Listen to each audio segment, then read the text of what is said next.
The 2026 geopolitical turmoil continues. Welcome to Priviso Live.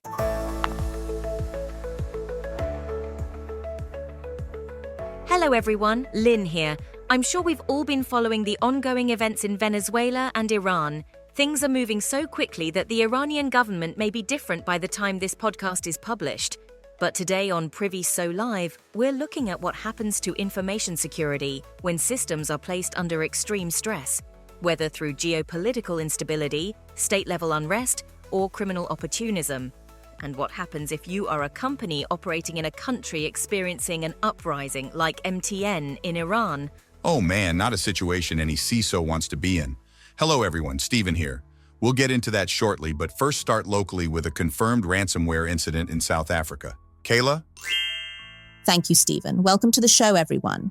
Ransomware tracking site ransomware.live is currently listing high-tech South Africa as an active victim, attributed to the Vect ransomware group. According to the listing, data has been exfiltrated and negotiations are ongoing.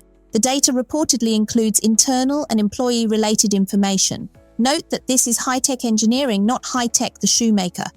What an awful way for any company to start the year.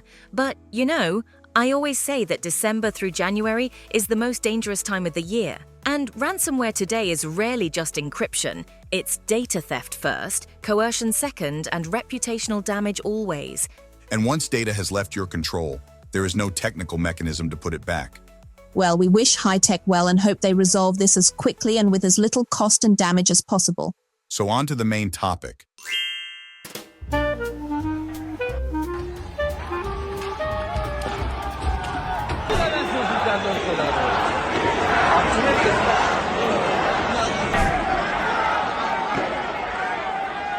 Last week, we highlighted how dramatically 2026 has started, with the arrest of ex-dictator Maduro in Venezuela and unrest in Iran that looks more and more like a revolution rather than an uprising.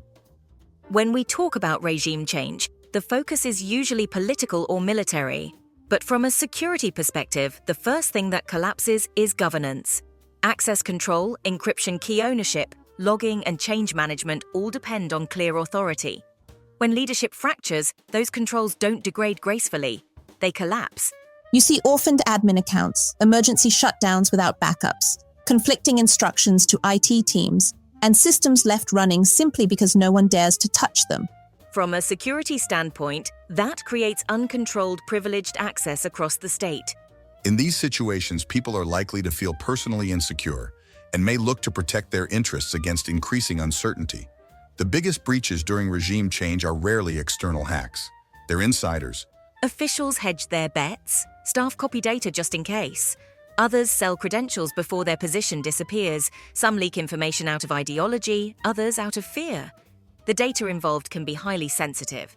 Surveillance records, intelligence files, telecom metadata, financial and travel data. Once that information leaves controlled systems, the damage is permanent and personal. There's a dangerous duality during transitions. Outgoing management and staff can attempt to erase evidence, logs wiped, records altered, to hide abuses or corruption. At the same time, massive data dumps appear online with no verification or protection for innocent people. From an information security perspective, integrity collapses. When records can't be trusted, accountability fails. Courts struggle, journalists struggle, and the public no longer knows what is real. This is also when external actors move in. Foreign intelligence agencies treat regime change as an intelligence windfall. Hacktivists target symbols of repression. Criminal groups deploy ransomware against weakened institutions. Add AI-enabled disinformation to the mix. Deepfakes, altered documents, selectively leaked data, and even authentic information becomes suspect. Once trust in digital systems is lost, recovery can take years. The Iranian regime has predictably responded by isolating Iranian internet access. Despite popular belief, governments don't turn off the internet with a switch. They control choke points. In Iran, most international connectivity passes through a small number of state-controlled gateways. Authorities can withdraw border gateway protocol routes, interfere with DNS resolution, block or throttle IP ranges, and apply deep packet inspection to identify and drop encrypted traffic. Often what remains is a national intranet, Domestic services continue to function while the global internet effectively disappears.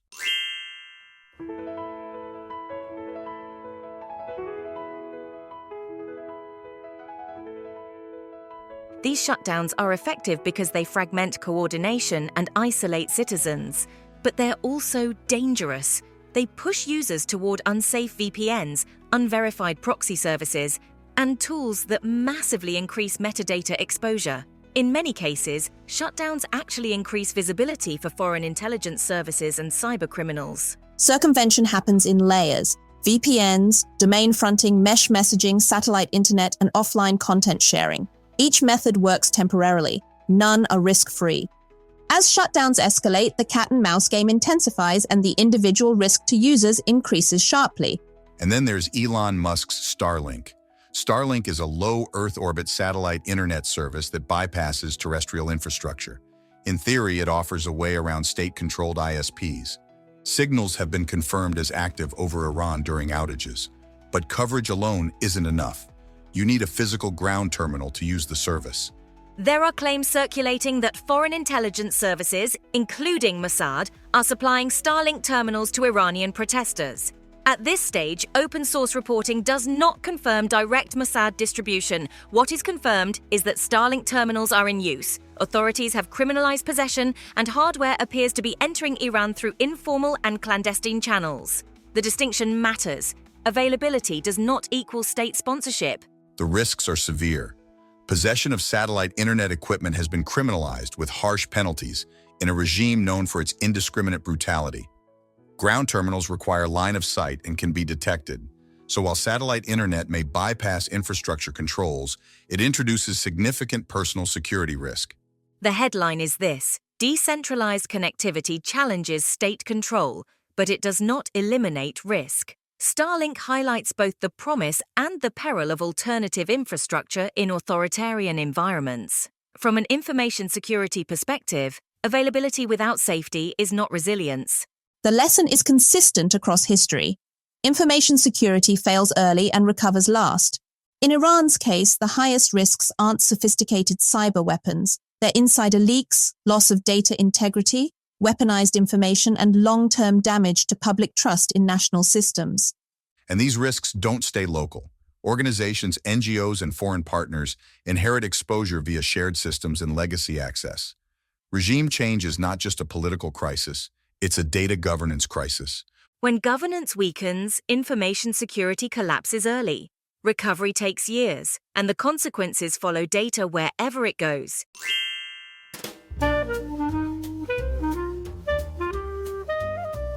We hope you found today's episode interesting. If you did, please share it with your colleagues, your friends, your family. Word of mouth is a strongest driver of podcast growth. If you want to hear more of the same, subscribe to Priviso live on Apple, Samsung, Spotify, iHeartRadio, or YouTube. And if you need security, risk, or ICT legislation advice, contact Priviso Consulting directly at admin@priviso.co.za. And if you have topics you'd like us to cover or questions about anything we discussed today, reach out to us. Thanks for listening. Stay safe, everyone.